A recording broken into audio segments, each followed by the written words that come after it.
Há um tempo atrás, eu usei esses textos para falar com vocês sobre a necessidade de aprendizado. Eu aprendi que Deus é altamente intencional.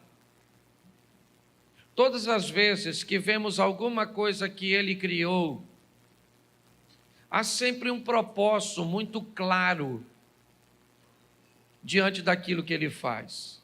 Por mais insignificante que lhe pareça uma rocha no local, um inseto, uma folha,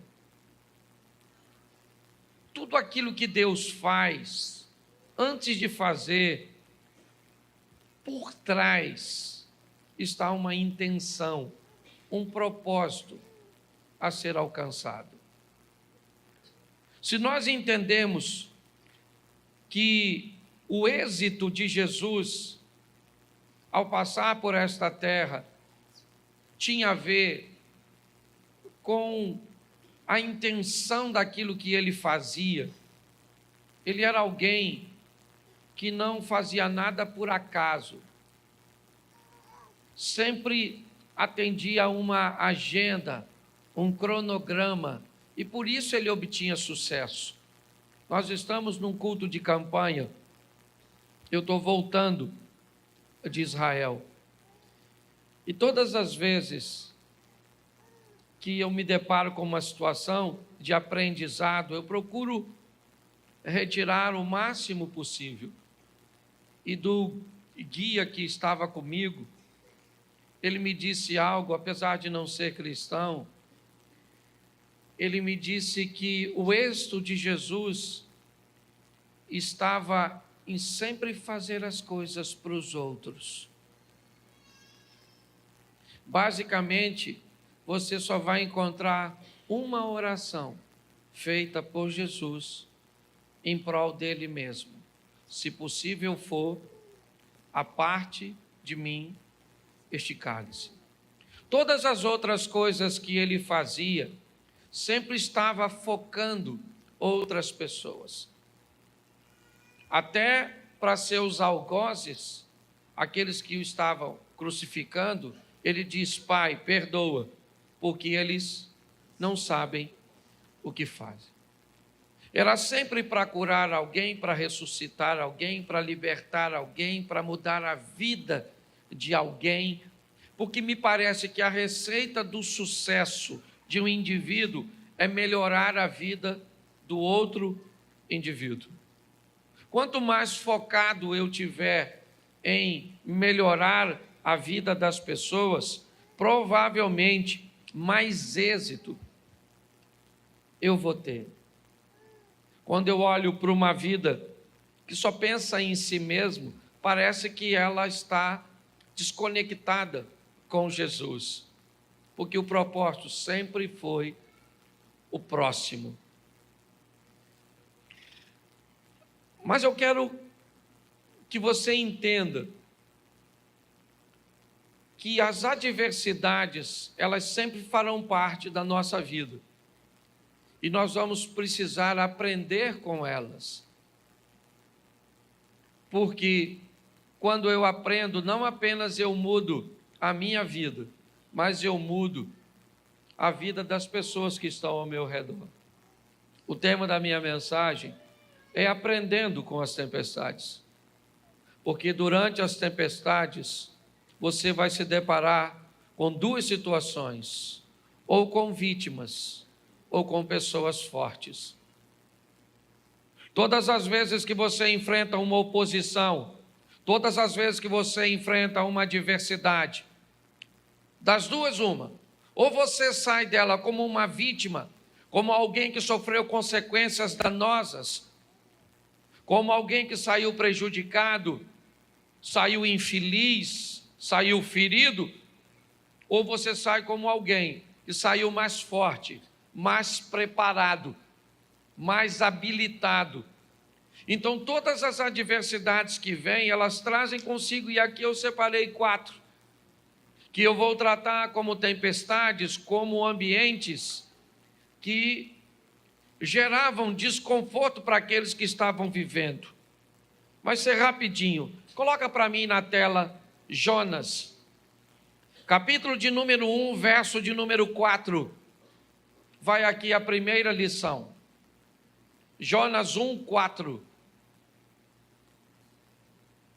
O Senhor, porém, fez soprar um forte vento sobre o mar, e caiu uma tempestade tão violenta que o barco ameaçava arrebentar-se. Feche seus olhos.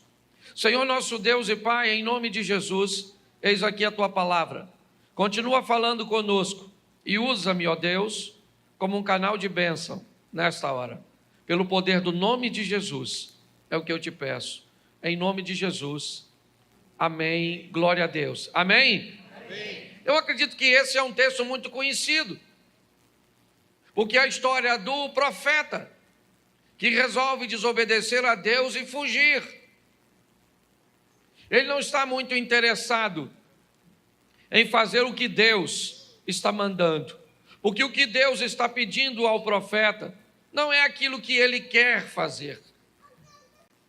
E quando ele se depara com essa situação, ele busca fugir. Mas fugir para onde? A Bíblia nos diz: de onde fugiríamos da face do Senhor? Se fizermos nossa morada nas estrelas, de lá ele nos derrubaria. Mas o profeta não está satisfeito. Jonas, ao invés de fazer o que Deus está pedindo, ele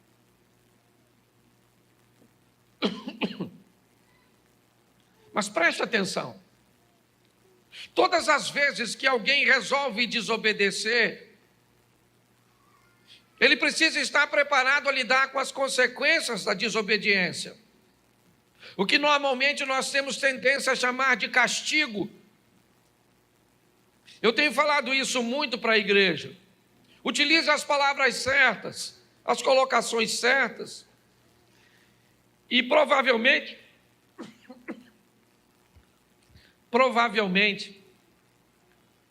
você vai começar a notar uma melhoria na sua vida. Quando você começa a se tornar responsável por aquilo que faz, quando você começa a entender que toda ação gera uma reação, você se torna mais cuidadoso. Nós estamos olhando um profeta, o Jonas. O que ele está fazendo? Ele está fugindo de Deus. Mas para fugir de Deus, ele planeja entrar num navio. Para fugir de Deus, ele se mistura com pessoas, ele se aproxima de pessoas. E todas as vezes que um desobediente se aproxima de alguém, essa pessoa precisa estar extremamente atenta. Por quê? Porque assim como uma fruta podre, ela pode apodrecer com muito mais facilidade às demais, um desobediente, quando entra na vida, na família, na rede social, na empresa de alguém, ele traz consigo todos os prejuízos. Quando Jonas entra no barco, o texto diz que o barco ameaçava a despedaçar. Por quê? Porque esse camarada entrou. Então, qual é a função da tempestade? Ela veio conversar com alguém daquele barco. Quem? O responsável. O que aquela crise veio é dizer para o responsável do navio: tem alguém dentro do seu barco que não deveria estar aí. E se você não tomar uma decisão de tirar esse indivíduo de dentro do seu barco, ele afunda. Quando nós vamos nos relacionar com alguém, é muito importante, principalmente se essa pessoa está vivendo crises, adversidades. Eu não estou dizendo para você se afastar dessas pessoas. Eu só estou dizendo para você buscar fazer uma leitura, porque aquilo está acontecendo. O capitão do navio, o navio é dele, ou pelo menos ele é o responsável. Ele tem toda a sua tripulação, ele tem toda a sua carga, ele tem todos os passageiros, inclusive um deles é Jonas. Mas agora, tudo aquilo está ameaçado, porque alguém entrou, e esse alguém não deveria estar lá. A tempestade veio, ela era violenta, ela está sacudindo o barco já está correndo o risco de naufragar. O capitão do navio, então, ele é responsável, e ele então começa a procurar. Ele começa a buscar, provavelmente, alguma coisa que ele possa jogar fora. E a primeira coisa que ele viu, a carga. Se eu jogo a carga fora, eu deixo o navio mais leve. Se eu deixo o navio mais leve, a probabilidade dele afundar diminui. Eu dou mais flutuabilidade para ele. Então ele pega a carga e joga fora. Ele joga as malas fora. Ele joga tudo que ele pode jogar fora. Mas espera aí, pastor. O senhor não disse que o problema é Jonas? Pois é. Mas enquanto você não sabe o que precisa jogar fora, você corre o risco de jogar fora aquilo que não precisava jogar. Enquanto você não consegue descobrir o que é que está te levando para o fundo, o que é que está te prendendo, o que é que está te puxando para trás, o que é que está travando sua vida, você corre o risco de perder coisas que não precisa perder. Por que eu perdi a minha empresa? Não precisava perder. Por que eu perdi meu casamento? Não precisava ter perdido. Por que eu perdi meu filho? Não precisava ter perdido. Por que eu perdi isso? Por que eu perdi aquilo? Por que eu perdi aquilo outro? Porque no meio da crise, da tempestade, eu não consegui fazer a leitura correta. E eu não consegui remover da minha vida aquilo que estava me puxando para trás. E quando eu não faço isso, eu começo a perder coisas que eu não precisava perder. Ele jogou tudo fora. O barco está vazio, mas vai afundar.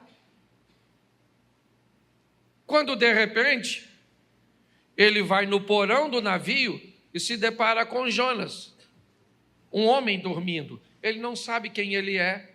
Ele simplesmente acorda e diz para ele o que está acontecendo. Vamos lá no convés, cara.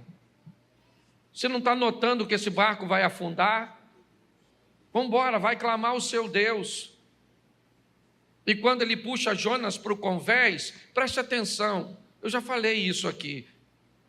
Na maioria das vezes, queridos irmãos, o que vai nos levar para o fundo, nem sempre é notório, nem sempre está diante dos nossos olhos. Às vezes o que vai destruir nosso casamento é aquilo que está no porão e não o que está no convés. Às vezes o que vai destruir as nossas finanças é aquilo que está no porão. Aquilo que vai travar a nossa intimidade com Deus é aquilo que seu pai fez e ele já morreu. Mas ficou aquilo no porão da sua alma, na escuridão, naquele lugarzinho úmido que impede que o fogo do Espírito alcance por causa da umidade. Muitas pessoas não conseguem enxergar, porque não querem ir, talvez entrar nesse porão, trazer à lembrança novamente aquilo que te feriu. Não adianta mudar para um casamento novo se não corrigir a postura que acabou com o velho. Não adianta trocar de emprego, não adianta, não. Se não houver uma correção, se não houver uma mudança de postura.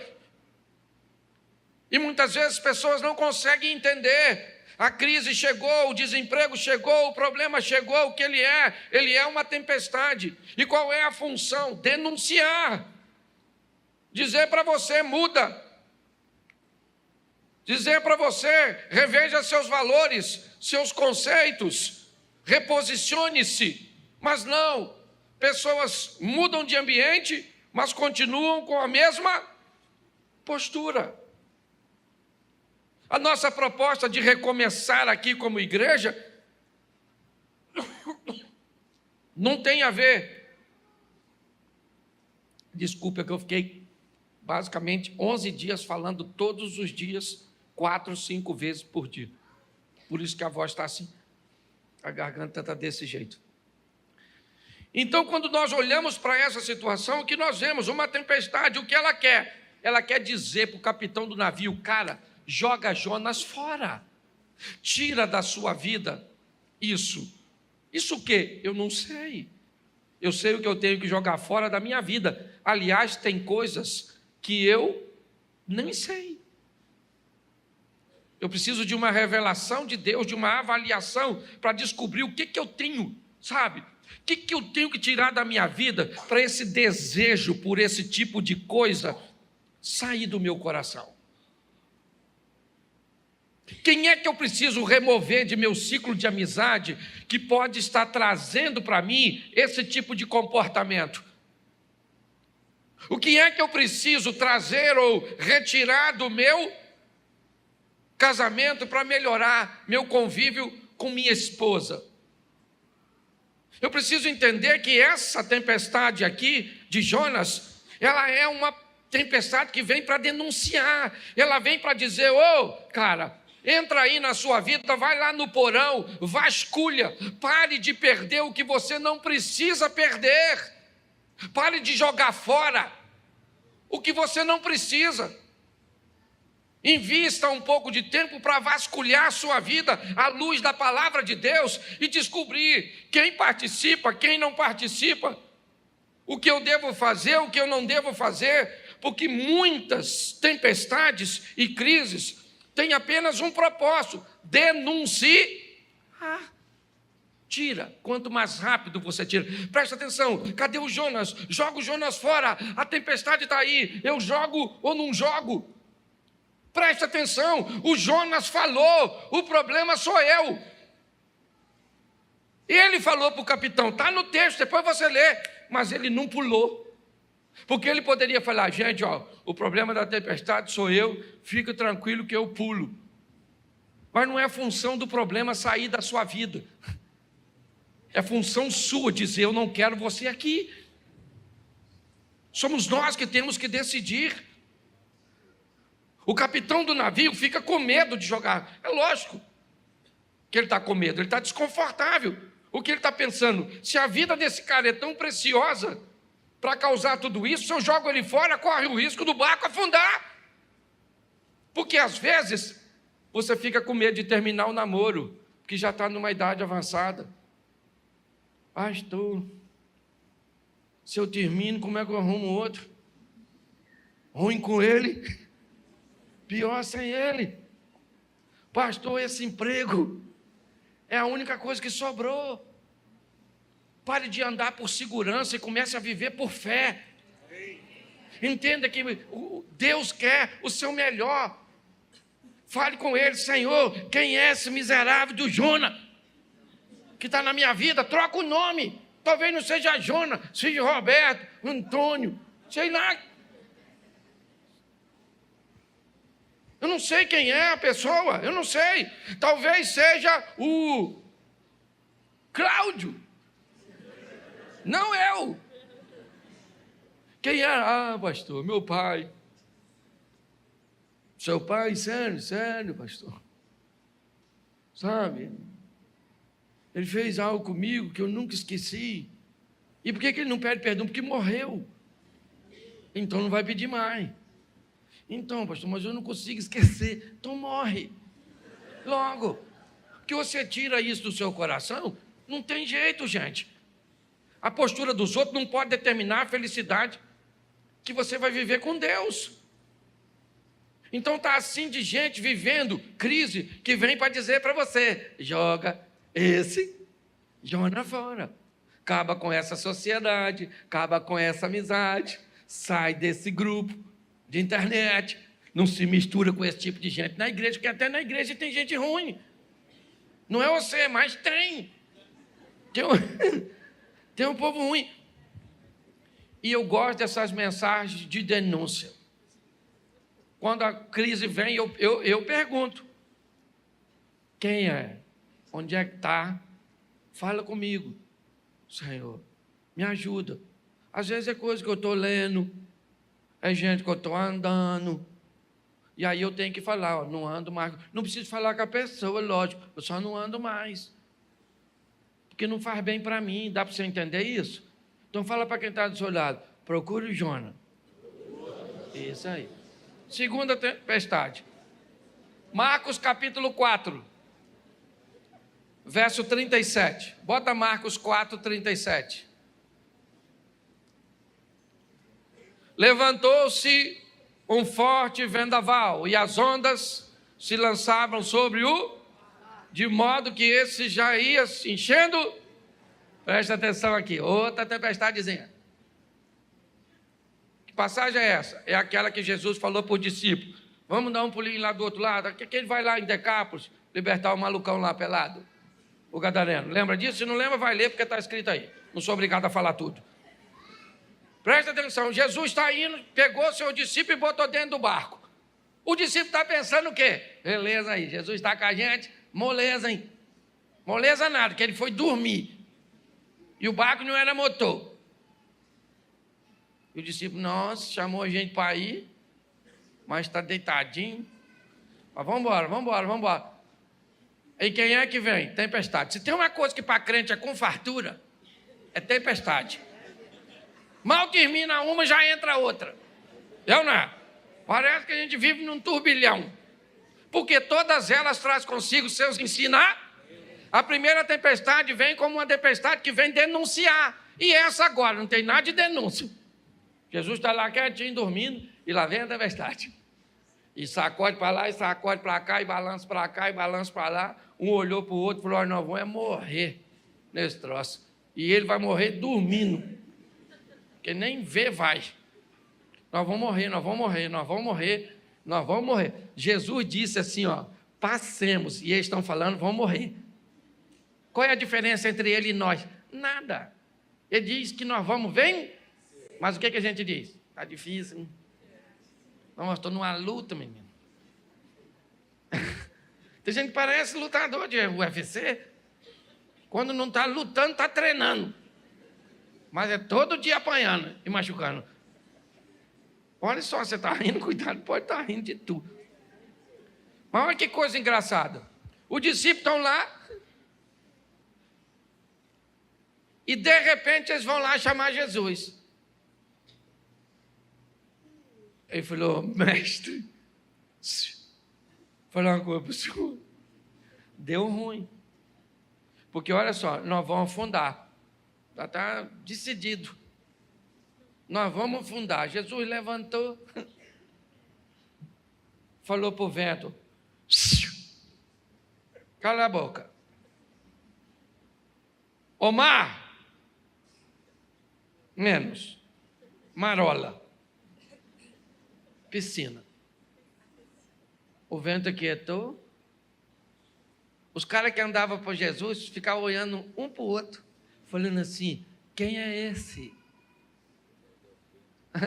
Muito prazer, Jesus. Estamos andando já há um tempão juntos. O que essa tempestade vem mostrar? O poder de quem anda com ele. É isso. Tem problema na nossa vida que só vem para tentar fazer com que nós venhamos descobrir quem é aquele que está no barco conosco. Porque Jesus disse: passemos. Ele não disse passe, ele disse: passemos, eu vou junto com vocês. O que pegar para vocês, pega para mim. Quem se levantar contra vocês, se levanta contra mim. É isso, eu vou estar com vocês. Tem tempestade, gente, que só vem para isso. E aí tem gente que perde tanta oportunidade de descobrir. Porque fica com tanto medo, que não consegue ter a experiência de descobrir que aquele que está com você, aquele que está conosco, é maior do que tudo aquilo que nós vamos enfrentar. Tem tempestade que só vem para isso, só para mostrar o quão grande é o nosso Deus. A maioria delas, fala sério, gente, é o mesmo motivo que Davi enfrentou Golias.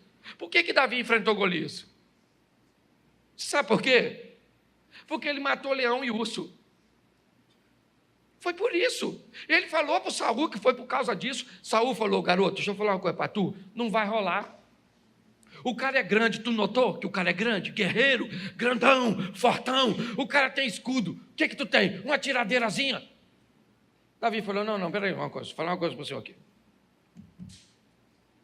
Eu estava apacentando as ovelhas do papai em certa ocasião, e aí veio um leãozão lá e falou: vou pegar uma ovelha. Eu falei: não mexe com a ovelha é do papai, não é nem minha. É de papai, mas papai deixou comigo, e eu vou, não pega não. O leão falou: eu vou pegar. Davi falou: então pega que eu arrebento você. Matei o leão, depois vem o urso que estava desavisado, matei o urso. Então eu vou falar para você, eu mato esse gigante. Deixa eu falar uma coisa para você: quantos leões e ursos você já enfrentou na sua vida? Qual deles que te destruiu? Então não é esse que você está enfrentando hoje que vai te destruir, porque o Deus que te deu vitória no passado é o mesmo Deus para te dar vitória hoje. É assim que funciona. Mas tem tempestade que só vem para mostrar para nós. Se eu desse oportunidade agora, estava assim de gente para falar: ah, pastor, sofri pra caramba em 1900 e quase morri, mas Deus me salvou. Já tive 3 câncer e não morri. E não sei o quê, já fui atropelado, já fui isso, já fui aquilo outro, já sofri isso, sofri, achei que minha vida acabou. E olha eu aí. Porque tem tempestade que só vem para isso. Ela não vem para denunciar, não é porque você está em pecado, está fugindo. Às vezes você está maneiro. Olha, o discípulo estava lá. Jesus falou: vamos para o outro lado. Ele falou: claro! Mas o Jonas falou: não vou. E a tempestade do Jonas vem para denunciar. Tem desobediência aqui? Sim ou não? Sim ou não? Não nessa aqui do barquinho. Tem ou não? Então tem tempestade para obedientes também. Que não tem uns malucos aí dizendo que só sofre quem está em pecado. Aí você não está e fica caçando. Nossa. O que eu tenho que parar de fazer? Jonas, cadê Jonas? E Deus está falando: não é essa. Trocou de tempestade. Avança. O Jonas é na outra. Velho Testamento, você já está no Novo. Essa aqui não é para porque você está em pecado, é porque eu quero te fazer crescer. Quero fazer com que você descubra o quão poderoso eu sou na sua vida. Eu vou me levantar no meio da tempestade e vou dizer: cala a boca, porque quem está aqui dentro está comigo, pronto, acabou. Então tem tempestade que é desse jeito, gente. Pare de achar, nós viemos de uma cultura esquisita. Tudo que o indivíduo está sofrendo, caça pecado. Não, parece um caça-fantasma. O que você fez?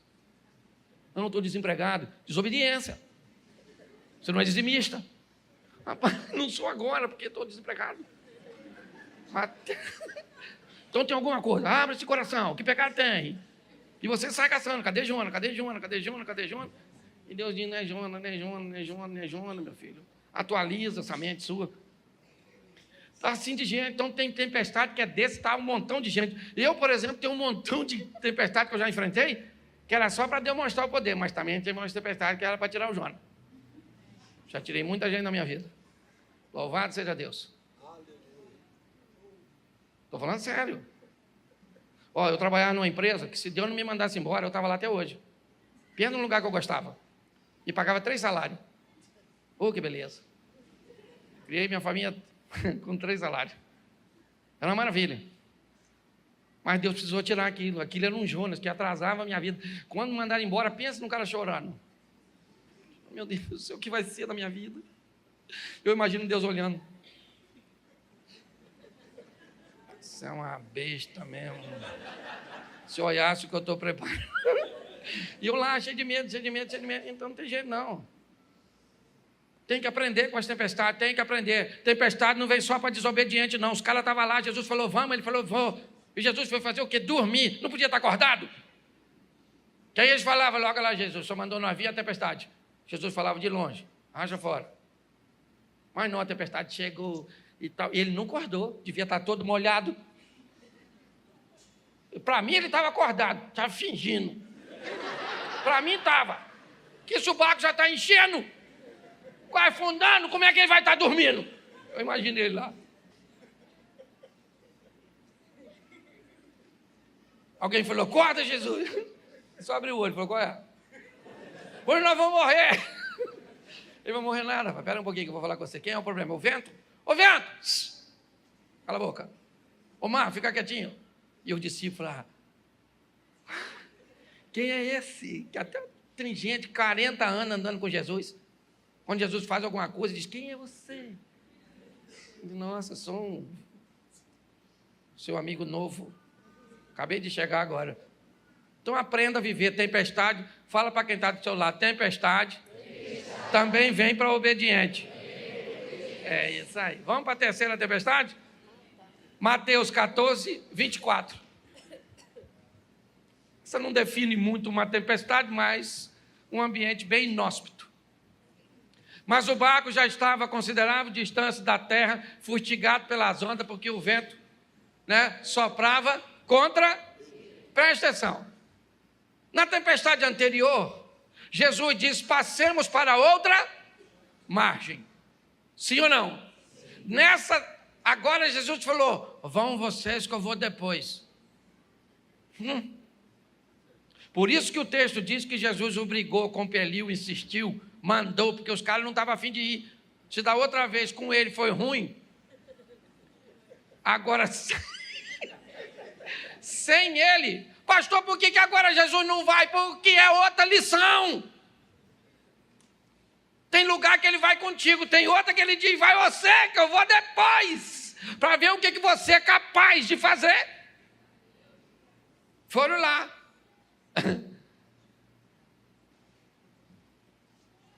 3h da manhã, tudo escuro, Jesus foi, andando em cima d'água. Não visou como é que ia. Está ele literalmente tirando onda, cantando Roberto Carlos. Esse cara sou eu. Eu imagino ele andando assim, batendo um papo e tal, conversando com as ondas. De repente, os discípulos estão lá, tudo assustados. Nossa, tudo escuro. Hoje ele mandou a gente vir, não veio, foi lotratante. Gente, desde quando eu me converti, estão falando que Jesus está voltando. Até hoje não voltou. É verdade, eu estou mentindo não, que ele vai voltar, ele vai, mas que voltou, não voltou. E os discípulos estão lá, e volta, não volta, não volta. De repente parece um cara andando em cima d'água, um holograma. Alguém falou. Ou um fantasma. Ô gente, se você está tudo escuro, aproximadamente 3h da manhã, tu já está com medo desgraçado. Alguém parece uma imagem em cima d'água, um infeliz de dentro do barco, era discípulo. Discípulo. Provavelmente um Judas Iscariote, um Tomé. Falou, fantasma. Ninguém correu. Não tinha onde correr. Estava em alto mar. Porque na maioria das vezes, durante a tempestade, não tem rota de fuga. Você tem que enfrentar. Tempestade não é para te destruir, nem para você fugir. É para que você veja o que Deus é capaz de fazer. Ou o que você é capaz de fazer. Porque na anterior, quem fez foi Jesus. E nessa? Está ventando, ventando, ventando, ó. Ventando, ventando. Pedro.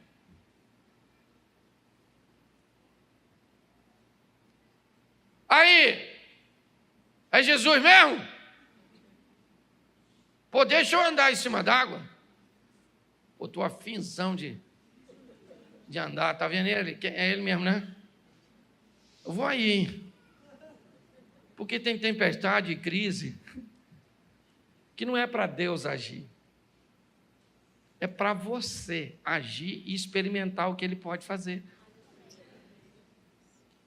Você lembra o Moisés? Moisés é um cara maneiro, sim ou não? Um cara de oração, não era? Pô, o cara maneiro.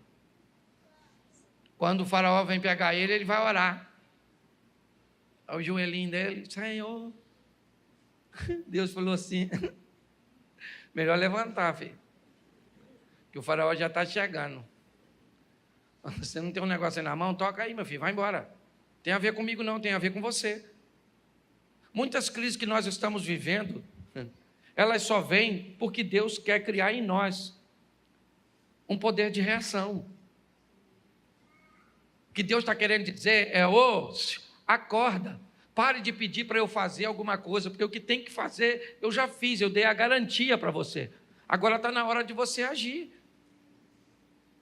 Nós temos que entender isso.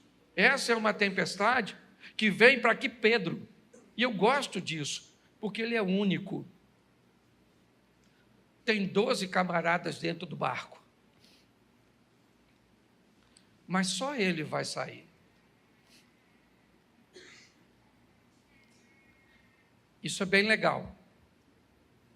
Talvez não seja muito agradável ver no meio de 12 discípulos apenas um ter coragem de olhar para aquela situação e dizer: isso é uma oportunidade que eu tenho de viver o sobrenatural. Eu vou andar sobre as águas. Eu vou caminhar sobre elas. Mas e os outros? Não é problema meu. Eu sei que eu quero. Jesus, deixa eu andar sobre as águas. Jesus falou: vem, querido. Não faz sentido, Jesus, fazer isso, gente. O que tinha lá onde Jesus estava? Nada. Jesus está indo para onde? Para o barco. O que Jesus deveria ter falado para Pedro? Me espera aí que eu já estou indo. Não faz sentido você vir aqui, Pedro. Você quer vir aqui fazer o quê? Eu quero ir aí viver o sobrenatural e pronto. Eu quero experimentar isso. Gente, tem tempestade que vem na nossa vida só para que nós venhamos conseguir forças para tomarmos decisões que não tomaríamos. E pior, paramos de criar essa linha de uniformização, fazer o que todo mundo faz, pensar o que todo mundo pensa, porque o grande desafio de viver com Jesus é entender que ele foi um cara ordinário e um cara extraordinário. Essa foi a grande dificuldade do povo que viveu com ele naquela época e hoje. Durante 30 anos, ele vive uma vida ordinária, comum. Quando ele chega em Caná da Galileia, ele faz um milagre. E ali começa a nascer um Jesus extraordinário. Alguém que fazia coisas que ninguém fazia, que agia como ninguém agia. Sabe qual é o problema? O Jesus que a maioria das pessoas vivem é o ordinário, é o comum. É aquele que é filho de Maria, é filho de José, seus irmãos estão ali, morava naquela casa da esquina. Tem crise que vem para mostrar que nós podemos, através delas, ter as oportunidades de viver com Ele coisas extraordinárias. Eu já cansei de falar isso aqui, mas num culto como esse, imagine que essa passagem aconteceu ontem, terça-feira. E hoje, o culto está acontecendo, e eu fosse um dos 11 discípulos que fiquei no barco, e eu diria para toda a igreja, dizia: gente, deixa eu falar uma coisa para vocês. Ontem, eu estava no barco, e eu vi 2 homens andando sobre as águas. Mas o Alexandre poderia se levantar aqui dentro da igreja e dizer: pastor, empresta o microfone. E ele poderia dizer: gente, só para ficar registrado, um dos 2 homens era eu. Fui eu que saí, junto com Jesus. Porque quem fica no barco só conta milagres a respeito dos outros. E quem sai do barco conta milagres a respeito de si mesmo. A questão é quem você quer ser. É isso. É a hora de agir. Todos estavam com medo, inclusive Pedro. Não foi fácil. Pastor, como é que o senhor disse que ele está com medo se ele saiu? Ele esboça isso quando está chegando. Ele começa a afundar. Jesus disse para ele: homem de pouca fé, segura aqui.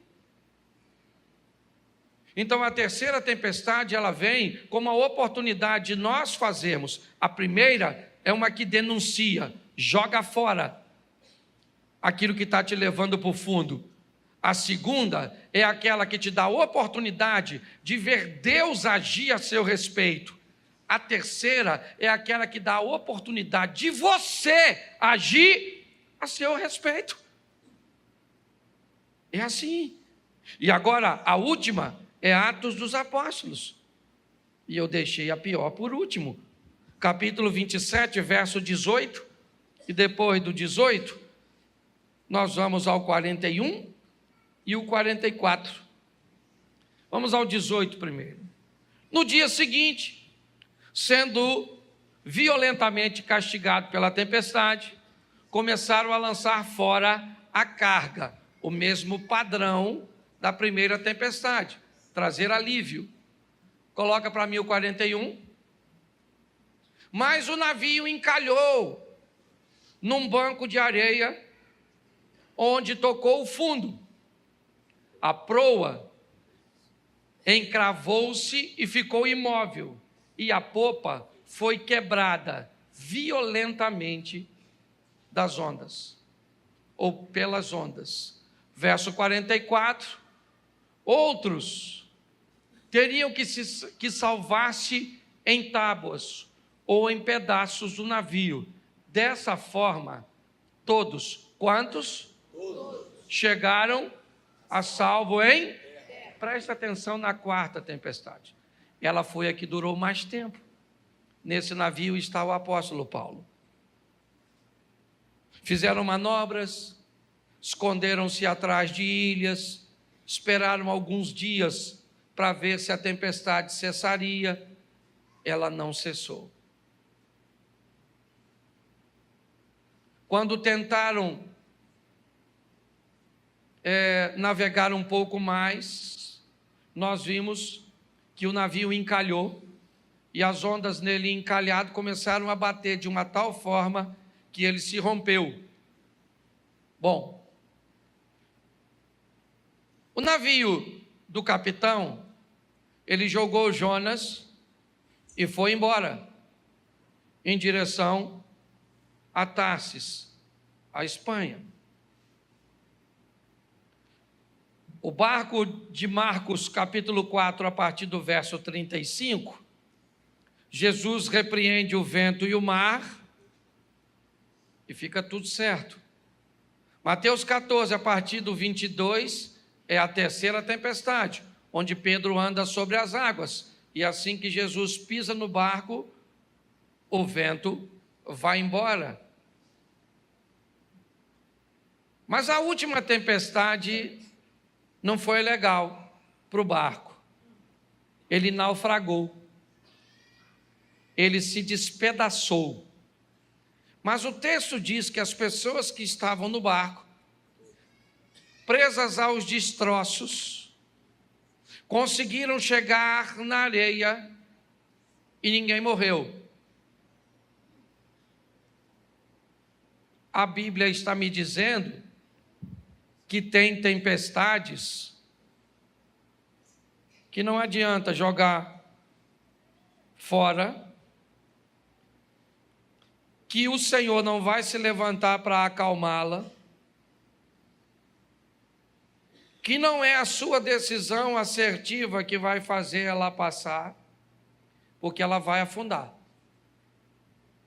O barco vai afundar. O ente querido vai morrer. A empresa vai fechar. O casamento vai virar divórcio. O filho pode caminhar para um caminho que não deve. Tem tempestades que elas são extremamente prejudiciais, danosas. Mas o que ainda essa tempestade me mostra é que ninguém morreu. E aqui não estou falando simplesmente de morte física, não. a nossa ótica a respeito da Bíblia, nós temos muito que aprender. Eu acabei de chegar de um lugar que o dia começa na noite. Sim, para os judeus, o dia não pode começar de dia e terminar à noite. Ele tem que começar de noite e terminar de dia, porque o Senhor nos chamou das trevas para a sua maravilhosa luz. Não faz sentido um dia que começa com dia e termina com noite. Ele tem que começar com noite e terminar com dia. Quando nós começamos a mudar a nossa mente, nós vamos descobrindo a grandeza do que Ele deseja realizar. Essa tempestade, para mim, é a tempestade que originou o nome da nossa igreja. A oportunidade que Deus nos dá de um recomeço, de olhar para os destroços do nosso casamento, para olhar dos destroços de nossa vida emocional, para olhar dos destroços de nossas decepções, mas saber que nós seguramos, sabe, literalmente numa tábua de salvação, e chegamos até a praia com a possibilidade de vivermos em Deus, por sua misericórdia, uma nova fase. Mas uma nova fase como uma pessoa nova. Por quê? Porque a tempestade, ela afundou meu navio, mas ela não tirou a minha vida. Ela me deu a oportunidade de viver uma nova experiência.